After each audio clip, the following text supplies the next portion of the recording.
তেলেঙ্গা বাগানের এবছরের ভাবনায় রয়েছে অচল আয়তন, যার প্রস্তুতি আমরা দেখিয়েছিলাম, কিন্তু প্রস্তুতির পর কিভাবে তাদের পূজা মণ্ডপ সেজে উঠেছে এবং যখন দর্শনার্থী আপনারা আসবেন কি কি দেখতে চলেছেন সে বিষয়ে পুজো উদ্যোক্তার থেকে আমরা কথা বলে জানবো। পুরো তো প্রস্তুতি শেষে, এখন পুজো শুরুও হয়ে গেছে বলা যেতে পারে। কি কি দেখবে দর্শনার্থী এসে, মানে ডিটেলস কি কি করা হয়েছে? আমাদের এবছরের থিম হচ্ছে অচলায়তন। কবিগুরু রবীন্দ্রনাথ ঠাকুরের বিখ্যাত নাটক অচলায়তনকে কেন্দ্র করেই আমাদের শিল্পী পরিমল পাল তিনি আমাদের থিমের নাম দিয়েছে অচলায়তন।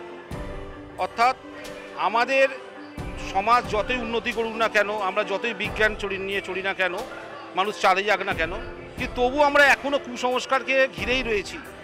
ধরুন আমাদের প্যান্ডেলে আসলে আমরা দেখতে পাবেন যে মানুষ অন্ধবিশ্বাস, আমরা বার্তা দিতে চাই যে বিশ্বাস করুন, অন্ধভাবে নয়।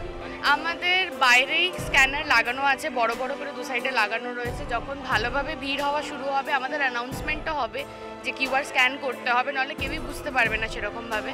তো আমাদের বাইরে লাগানো রয়েছে, প্লাস ভেতরেও অনেক জায়গায় স্ক্যানার দেওয়াই রয়েছে।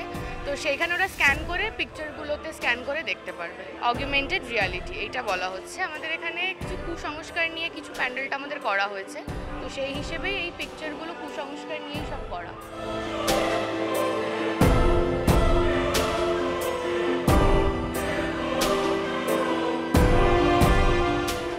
আমাদের সামনে এই যে তেলেঙ্গা বাগান যে মেন গেট, তেলেঙ্গা বাগান মেন গেট দিয়ে ওরা এন্ট্রি নেবেন, নিয়ে প্যান্ডেলের ভেতরে একদম মায়ের সামনে দিয়েই মাকে দেখে তারপর ওরা এক্সিট করবে ওখান দিয়ে। একদমই, যেটা আমরা দেখতে পাই বিগত বছরগুলোতেও তেলেঙ্গা বাগান তারা নতুন ভাবনা নিয়ে কাজ করে।